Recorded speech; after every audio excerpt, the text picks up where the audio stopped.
Hi, I'm Rachel, and this is my Author's Answer video for September 2020. The Author's Answer series was started by J.D. Archer and his writing group, wherein they posed to each other reading and writing related questions. I'll post J.D.'s playlist down below as well as my own. I have been taking part in the Author's Answer series for a few years now. I'm sequentially answering each question one per month, and I am now up to question number 42.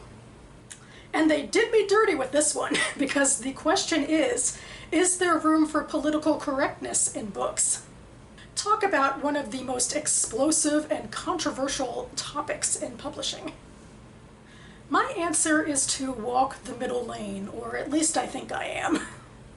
I mean, first off, political correctness on its own is a loaded term.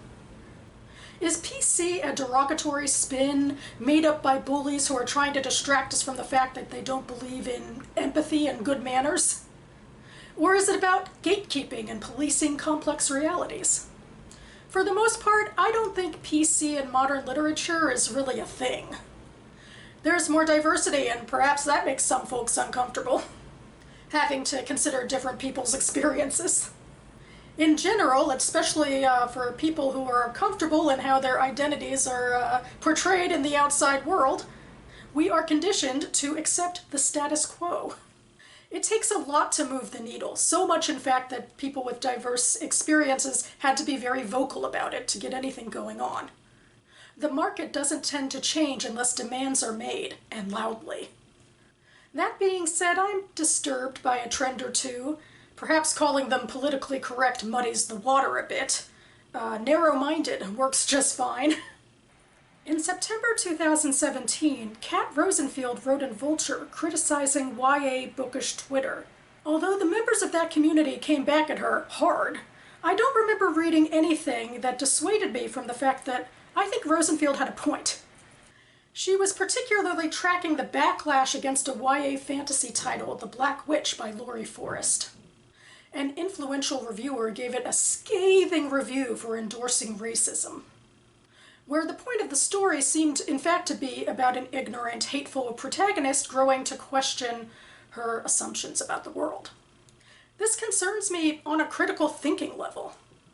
Like, can we tell the difference between a text endorsing racism and a text showing us a racist character? Granted, I haven't read the book myself, but I'll go with Kirkus's take, that there's a difference between the ideas expressed in this novel and the moral message that we're supposed to take away from it. Moreover, I am concerned about some policing in YA fiction, that if characters don't follow a stringently outlined character arc path, then the book itself is labeled as problematic. But in the real world, people are flawed and go through various sorts of journeys to deal with those flaws. And I want teens to know that. Not that morality is relative, but people are complicated and life is a mess. And if you're going to drag people or characters who don't have exactly the same life experiences that you do, then you seem like the sort of people who are the anti-PC sort of warriors. Case in point, Lionel Shriver. A couple of years ago, Shriver went on a wine fest about fiction and identity politics, and then stood up for her right to wear a sombrero or something. Here's the thing. She was inspired to do this in part by a negative review of her book, The Mandibles, that it got in the Washington Post. Once again, I haven't read the book, but the reviewer, who wrote a paid review for a professional newspaper, said that the book had racist characterizations. The reviewer, Ken Kalfus, expanded his position in an article after Shriver's wine fest. He detailed some of the minority characters who appear as caricatures. The pudgy, lisping Mexican, the black character, a social worker who is the only character in the book who speaks in substandard English, and the dangerous black woman kept on a leash.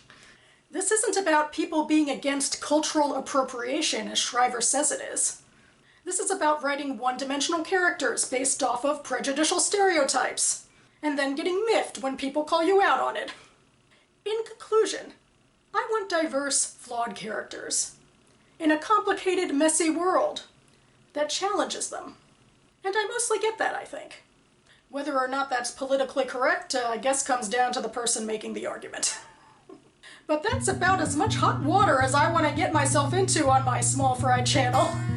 Especially on the eve of Kol Nidre. What timing, self. Speaking of, Gemar Chatima Tova, my fellow Jews, and may we be inscribed in the Book of Life. Hopefully you'll see me back on this channel soon for a book haul. In the meantime, thanks so much for watching, everyone. Keep writing, and I'll see you next time.